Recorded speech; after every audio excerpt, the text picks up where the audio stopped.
guess, Bobby, talk about Gonzaga. You probably watched their game last night, and obviously it's by far the best opponent you've played this year. Yeah, remember the game we had with them last year. It was a very, very well played game. It was at a time where we weren't sure what we were all about, and especially after the Duke exhibition game, and to go there and just remember how we were talking about in the office today, just how loud it was in that building and the crowd, and we couldn't even communicate with our players at times on the floor. That's how, that's what their home court environment was like. So it was impressive. They're a really good team. Really, been one of the top programs in the West Coast, obviously, for the last decade, 2 decades, or whatever it is. Well coached team. Their front court is outstanding. Huff and EK have played together a couple of years. Really got a good feel, for each other, finding each other. They really do a great job of getting those guys to the basketball in a good position, and they're a physical team, and so they're really good. What's it going to be like, Adam Miller on the other team? You had him for 2 years, and I guess nowadays in college basketball that happens a lot. But your thoughts about seeing him on the other side? Yeah, I mean, I'm a human being. It's going to be a little weird, seeing him in a different jersey and having coached him for a couple of years. But he gave the program everything he had at him, and never cheated us of anything, and always rooting for him, obviously, for this year, outside of, this competition. But, he's a really good player. I think he fits their team and their personnel very well. And, he's a good piece in their puzzle, for sure. Bobby, what can you say about the scouting process with Mo and watching him on film those 2 games last year against the second team and how impressive he was in those games, the advantage that he could bring to the party? Yeah, I mean, that was a part of, recruiting Mo. We wanted to look at some of his best games and played against a team like Gonzaga, because that's the kind of team you're going to see in the Big 12 and how that would translate. So, we definitely watched those films in the portal, and thought he had a really good game at his place in the second half against Gonzaga, particularly. But, I just, that's history now, and this is a new moment, and just like what I'm seeing on the practice floor from Mo this week. And, he's going to have to lead our team and do a good job of running the team on Friday night. Coach, you talked about the depth that you have this year. Just from your approach last year in guarding EK, how does that change this year with a couple more bodies to throw at? Yeah, wow. Like his game last night, he made a statement, right away, hitting a couple threes, which we haven't seen a lot of. So that's obviously a new dimension to his game that he's worked on. But they're just like, they run the floor so well. They're big guys. They really they're going to try and duck you in. They do a lot of high low, and they understand angles and positioning very well. So, you know, in practice, it's like, hey man, you can't let your guard down in post defense. Like if you let these guys, if you sit behind them in the post, it's lights out. So we've been trying to remind our front court guys that they can't rest in post defense at all, and you got to try and win that battle early and do your work early. It seems that in his first 3 games, they've improved significantly against the night before, and they've been able to increasingly improve at least at the perimeter. What have you at least seen, not only last night, but just first 3 games, how they've improved in comparison to what you saw last year? Are you talking about my team or their team? Their team. Yeah. Well, I mean, if you listen to the telecast, they're really talking about how good their defense is, and I think that to hold a team like Creighton in the 60s, even if it's in front of a fabulous home court environment, it's still that's good work. Creighton has been a very good offensive team now for a number of years. So, and their wings are very good defensively. I think Adam brings good perimeter defense as well, and they really rebound. They rebound both backboards. So I think that's why they have a chance, like night in and night out. They're getting high quality shots around the basket, and they go after the ball and they try and rebound the ball.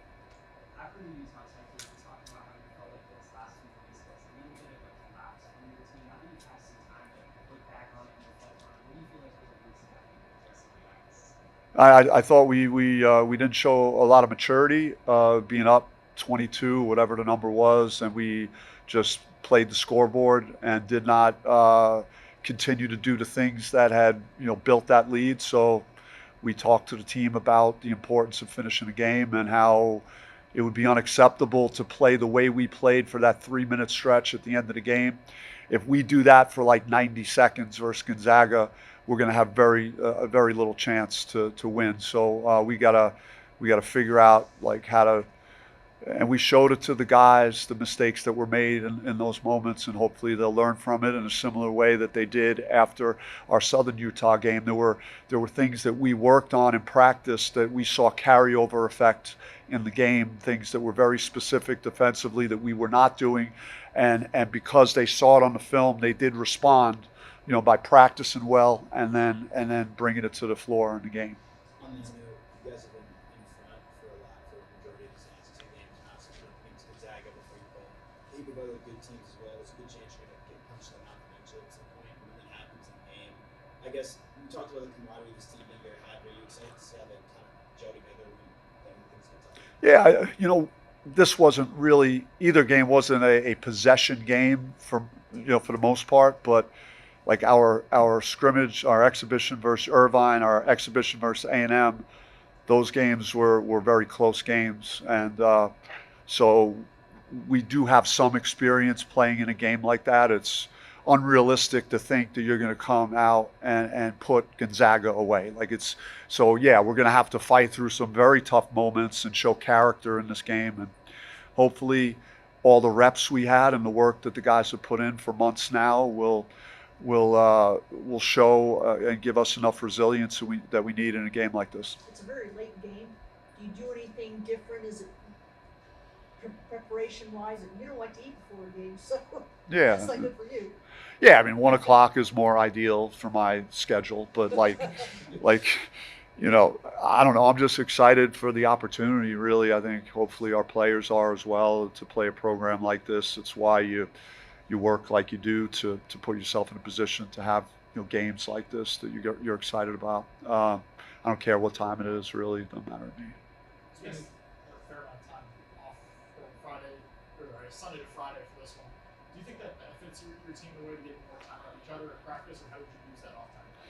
It's I think we utilized it to get fresh again. I thought we exerted really good energy in Sunday's game, so it enabled us to, I think, get fresh. And then today the guys were pretty locked in practice, so we had very good practice today, very physical practice. So I think that time does give you a little bit of an edge in terms of preparation and looking at things that they've been very successful at doing. And especially this time too, it's not as much about Gonzaga. I know they're really good, and I've said that enough times, I think, in this presser, but it's also figuring out who we are and what we're good at, and playing an opponent like this will expose you and also tell you a lot about your team.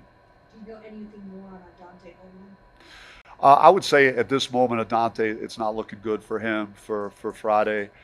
He's been out for an extended period of time now, and he's working to get back. But I would say he's probably weeks away more than days away. So and it's been a tricky issue, with his elbow. Noah is coming along though, and he did some non-live work today.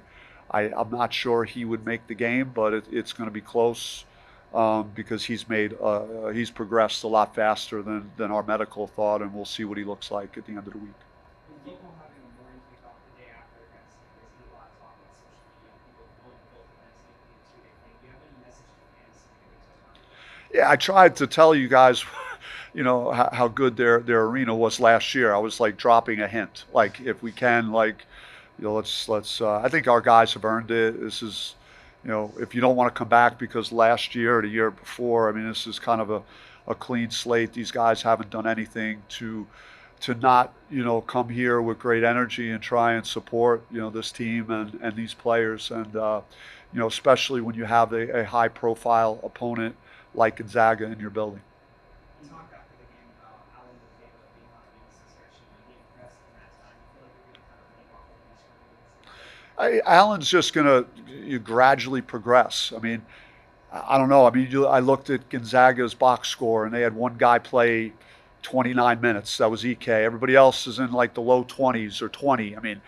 I don't see a scenario where we have a front court guy that's like playing over 30 minutes in a game, or maybe Mo Odom does right now, but if he could avoid foul trouble and other things, but outside of him, like right now, the minutes are going to be pretty kind of evenly distributed. Injuries have been brought up a little bit. Dealing with these early season injuries, do you think that you learned anything from last year dealing with such a banged up team? Just to not feel sorry for yourself, or why me, or what could have been, and all the things you kind of mentally think about. I'm more for the injuries that we did have this year, just like that's bad. These guys aren't getting the reps they need with this combination, but we'll figure it out. I tried to stay positive. Guys like VJ Wallace, just like, it's not like, oh wow, this is bad for Arizona State. It's like, this is brutal for this kid. So it's kind of different, and how I thought about the injuries. But knock on wood, I think guys are trending to being healthy, and we've been able to stay clear of some of that stuff right now. How has the depth helped you deal with those injuries? It's kind of been, like coaches say, like a next man up mentality or something, and one of the cliches everyone says. But you just you hope you have guys ready. You hope you have guys prepared.